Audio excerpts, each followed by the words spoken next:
Have you ever received a gift that made you feel strangely uncomfortable?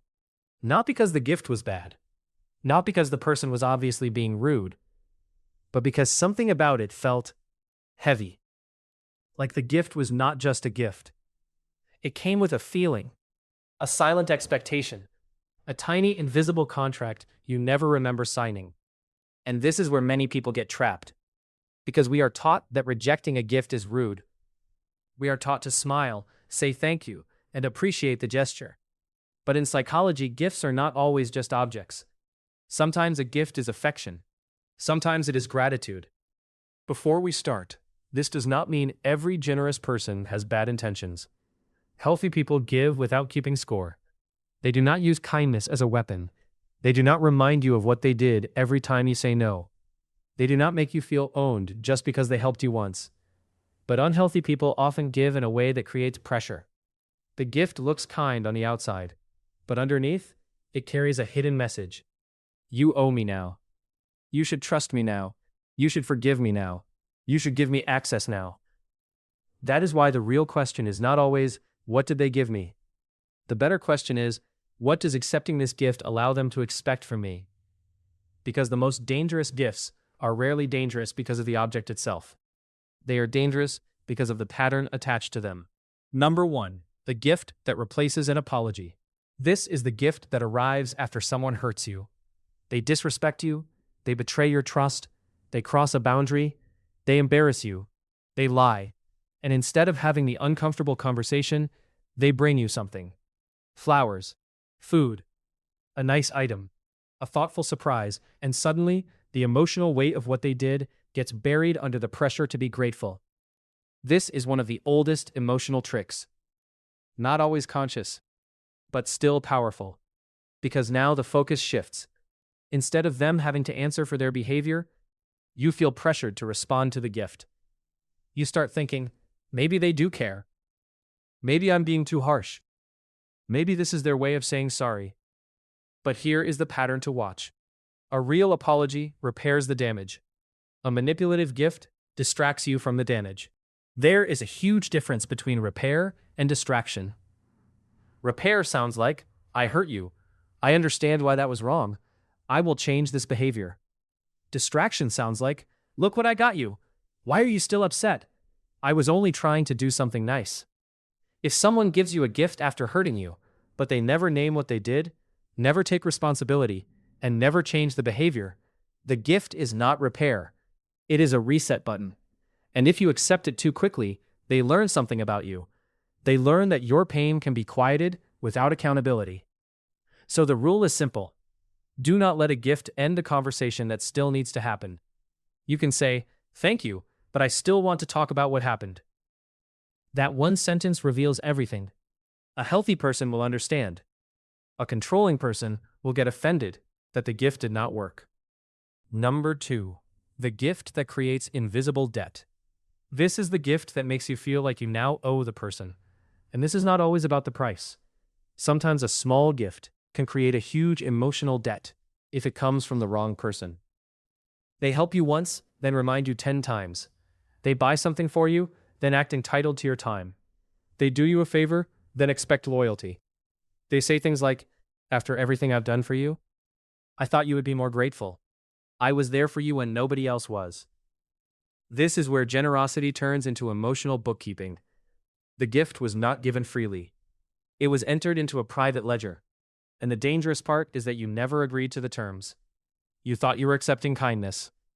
This is why some gifts feel heavy the moment you receive them. Your nervous system senses the hidden cost before your mind can explain it. You may not know exactly what they want yet, but you feel that one day the bill will arrive. A good gift leaves you feeling appreciated. A dangerous gift leaves you feeling owned. So ask yourself, would this person still be kind to me if I said no later? Would they still respect me if I could not repay them? Would they still speak well of me if I accepted the gift but kept my boundaries? If the answer feels uncertain, be careful, because some people do not give to connect. Number 3. The public gift that forces a performance.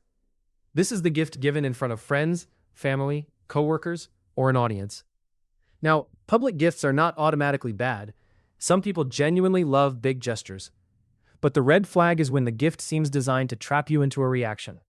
They do not just give it to you, they stage it. They watch your face. They wait for praise. They make sure other people are watching. And now you cannot respond honestly. You have to perform gratitude. You have to smile. You have to protect their image. Even if the gift feels inappropriate. Even if it crosses a boundary. This is a subtle form of social pressure. Because if you reject the gift privately, you might look sensible. But if you reject it publicly, you look ungrateful. And manipulative people know this. They use the audience as emotional backup. The room becomes part of the pressure. This is especially common when someone wants to appear generous while avoiding a private conversation. They do not want intimacy. They want witnesses. They want people to see them as thoughtful, loyal, romantic, or selfless. But your comfort is not the center of the gesture. Their image is. So watch how the gift feels. Does it feel like love? Or does it feel like a performance you have been forced to participate in? A healthy gift gives you space to respond honestly. An unhealthy gift demands the exact reaction the giver wants. Number 4. The gift that gives them access to you. This is one people often miss. Because this kind of gift can look extremely helpful. It could be a phone, a subscription, a ride, a place to stay, help with bills, a key, a device, a favor that makes you dependent on them. Again, these things can be beautiful when trust is healthy, but they become dangerous when the person uses the gift to get closer than the relationship has earned.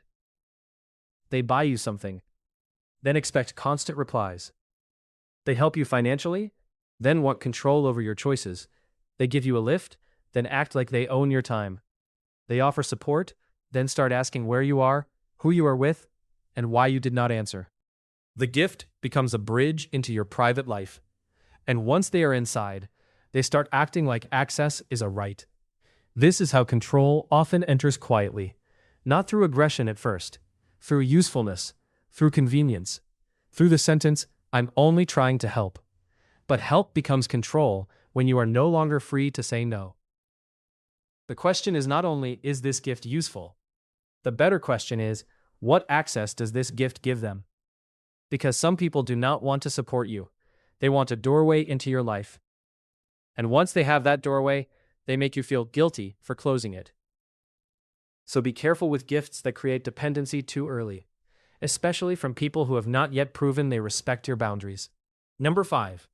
The gift that is too big for the relationship. This is the most dangerous one because it can feel flattering. This is the gift that is far too generous for the level of relationship you actually have. Too expensive, too intimate, too fast, too personal, too intense. You barely know them, and they are already doing too much. At first, it can feel special. You think, maybe they just really value me.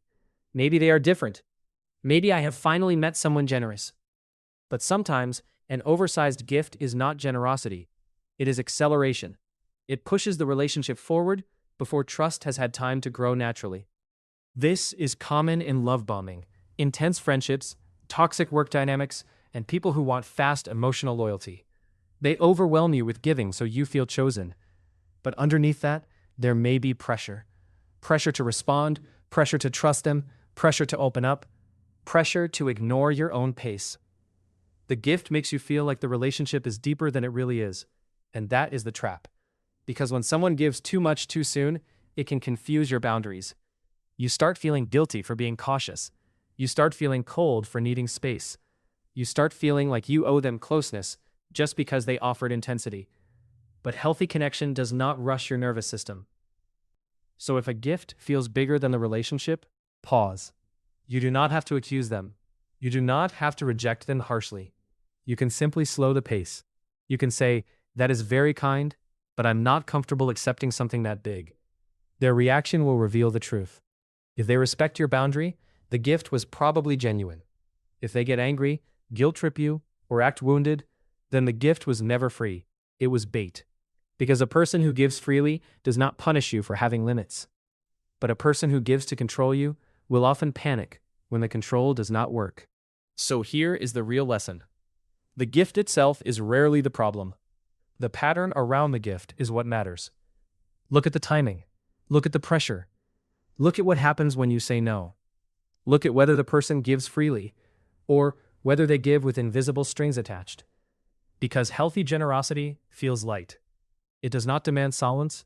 It does not erase accountability. It does not buy access. It does not force you to perform. And it doesn't make you feel owned. The most dangerous gift is not always the expensive one. It is the one that costs your boundaries. So the next time a gift feels strangely uncomfortable, do not ignore that feeling. Your mind may not have the explanation yet, but your body may already recognize the pattern. And sometimes, the most powerful thing you can say is not, "Thank you." It is, "I appreciate the gesture, but I can't accept this." Because the people who truly respect you will respect that too.